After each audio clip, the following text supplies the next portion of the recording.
की बात है। भरतपुर नामक एक गांव में सुशीला अपने पति और बच्चे के साथ रहती थी। सुशीला की एक ननद भी थी जिसे सुशीला बिल्कुल भी पसंद नहीं करती थी। सुशीला चाहती थी कि उसकी ननद सोनिया की जल्द से जल्द शादी हो जाए और वो उनके घर से चली जाए। सुशीला जब देखो तब सोनिया के ऊपर हुक्म झाड़ती रहती और उससे दिन भर घर का काम काज करवाती। सोनिया अपनी भाभी को कुछ नहीं बोलती थी और वो घर का सारा काम करती। एक दिन सुशीला सोनिया से बात करते हुए, ए लड़की, चल कपड़े धो जल्दी। जब देखो खाली बैठी रहती है, तुझे हम इसलिए रोटी नहीं खिलाते, जल्दी उठ और सारे कपड़े धो। बेचारी सोनिया रोते रोते सारे कपड़े धोती है। काश मेरी माँ जिंदा होती तो मुझे ये सब काम नहीं करना पड़ता। भाभी तो मुझे हर समय परेशानी करती रहती है, इससे अच्छा तो मैं मर ही जाती। जब शाम होने वाली होती है तो सुशीला फिर शुरू हो जाती है। ओ महारानी, अब आराम ही करती रहेगी या खाना भी बनाएगी? चल जाकर खाना बना। सोनिया रसोई में जाकर खाना बनाने लगती है। जब खाना बनकर तैयार हो जाता है तो वो घर के सब लोगों को खाना खिलाती है। छी, इतना गंदा खाना, इसे तो कोई कुत्ता भी ना खाए। इतने में ही सुशीला खाने की थाली फेंक देती है। ये सब देख सोनिया बड़ी दुखी होती है और अपने कमरे में जाकर रोने लगती है। माँ, आप मुझे यूँ अकेला छोड़कर क्यों चली गई? यहाँ मेरा कोई नहीं है, मुझे भी अपने पास बुला लो। सोनिया को यूँ रोते रोते नींद आ जाती है और वो सो जाती है। और अगली सुबह सोनिया रसोई में काम कर रही होती है। तभी सुशीला रसोई में आकर सोनिया से कहती है, देख सोनिया, होली का त्योहार आने वाला है और घर में बहुत सारा काम है। पूरे घर की साफ सफाई करनी है, गुजिया बनानी है और भी तैयारियां करनी है। भाभी, आप चिंता न करें, मैं सब कर लूंगी। होली का नाम सुनकर सोनिया को एक पल के लिए अपने पुराने दिन याद आ जाते हैं। वो भी क्या दिन थे जब मैं और मेरी सहेली मिलकर होली का त्योहार बड़ी धूमधाम से मनाते थे। हम सब आपस में होली खेलते थे। कितना समय हो गया होली खेले हुए, अब तो सिर्फ पुरानी यादें ही रह गई हैं। जब माँ जिंदा थी तब मैं अपनी सहेलियों के साथ खूब होली खेला करती थी। कितना शौक था मुझे होली खेलने का, लेकिन जब से भाभी शादी करके आई तो मैं कभी होली खेल ही नहीं पाई। बस सारा दिन होली पर काम ही करती रह जाती हूँ। तभी बच्चे सुशीला के पास शोर मचाते हुए आते हैं। कल होली है माँ, हमें होली के लिए रंग और पिचकारी चाहिए। ठीक है, मैं तुम्हें शाम को बाजार से होली का सामान दिला लाऊंगी।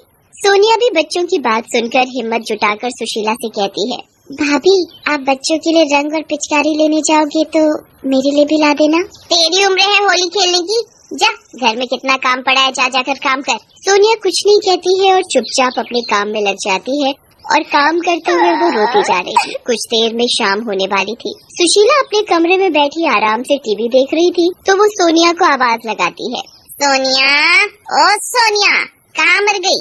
एक बार में तो उसे कभी सुनाई नहीं देता। हाँ भाभी, कहाँ थी? कितनी देर से तुझे आवाज लगा रही थी, पता नहीं कब तू मेरा पीछा छोड़ेगी। भाभी, आप ऐसा क्यों कह रहे हो? जबान लड़ाती है मुझसे। नहीं भाभी, ऐसा नहीं है, मैं तो बस क्या पागल समझा मुझे? देख, परसों होली है और घर का जितना भी काम है सब खत्म हो जाना चाहिए। मुझे कुछ बहाना नहीं चाहिए, होली की और तैयारी भी करनी है। भाभी, सब हो जाएगा। भाभी, मुझे भी होली खेलनी है, इस बार मुझे भी होली खेलने दो ना। बहुत समय से मैंने होली नहीं खेली है। क्या करेगी तू होली खेलकर? अब तू बड़ी हो गई है, यूँ तेरा होली खेलना अच्छा है क्या? नहीं खेलनी होली। सोनिया मन ही मन बड़ी दुखी होती है और सोचती है, भाभी तो मुझे होली खेलने नहीं देगी। सभी लोग होली खेलते हैं पर मैं क्यों नहीं खेल सकती? काश माँ जिंदा होती तो वो मुझे कभी मना नहीं करती। तभी सुशीला सोनिया से कहती है, मैं बाजार जा रही हूँ, तू घर का ध्यान रखना, कहीं इधर उधर मत चली जाना। सुशीला बाजार से होली का सामान लेने चली जाती है और सोनिया फिर अपने काम में लग जाती है। काम करते करते उसकी आंख लग जाती है और वो सो जाती है। तभी सुशीला भी बाजार से होली का सामान लेकर आ जाती है। उसे सोता देख सुशीला का पारा 7वें आसमान पर चढ़ जाता है। ओ महारानी, तू काम कर रही थी या सो रही थी?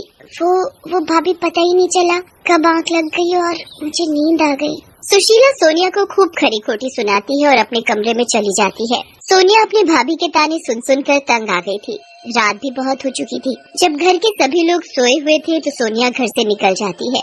ये रोज रोज के ताने सुन सुन कर मैं थक गई हूँ। इससे अच्छा तो ये है कि मैं मर ही जाऊँ। सोनिया रोते रोते एक नदी के पास जाती है और उसमें कूद जाती है। जिस नदी में सोनिया कूदती है उसी नदी में एक चुड़ैल होती है और वो सोनिया को बचा लेती है और उससे पूछती है, तुम नदी में क्यों कूदी? तुम तो चुड़ैल हो। डरो नहीं, मैं तुम्हें कुछ नहीं करूँगी। पर तुम तो चुड़ैल हो और तुम हो कौन? मेरा नाम रागिनी है।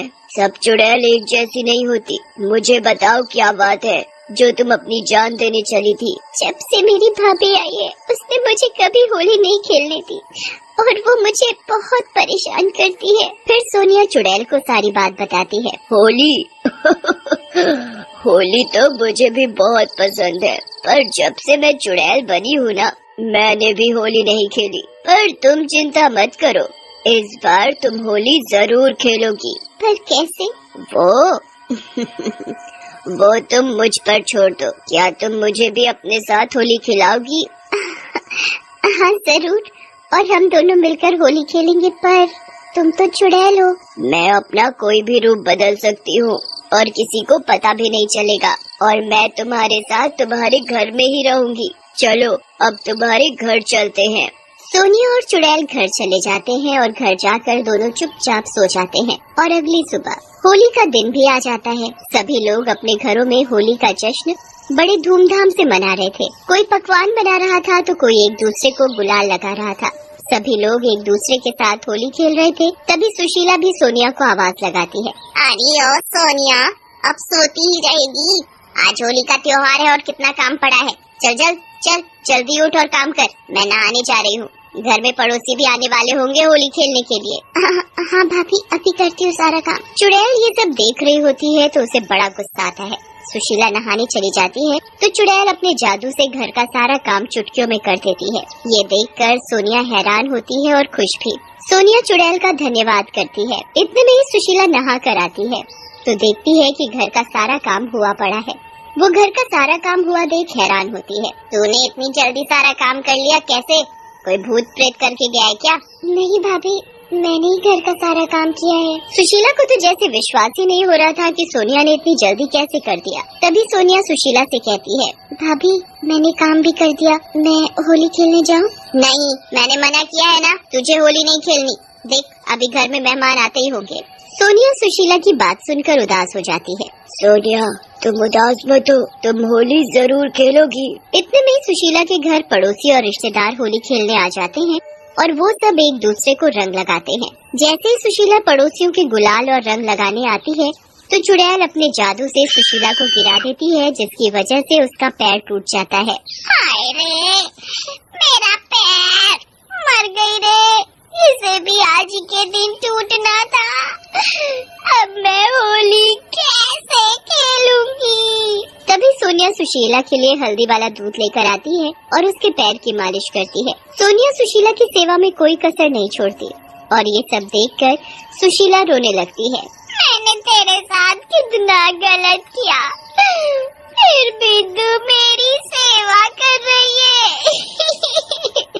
भाभी आप भी तो मेरी माँ जैसी हो। अगर मेरी माँ होती और उन्हें कुछ हो जाता तो तब भी तो मैं ऐसे ही करती ना, तो अब क्यों नहीं?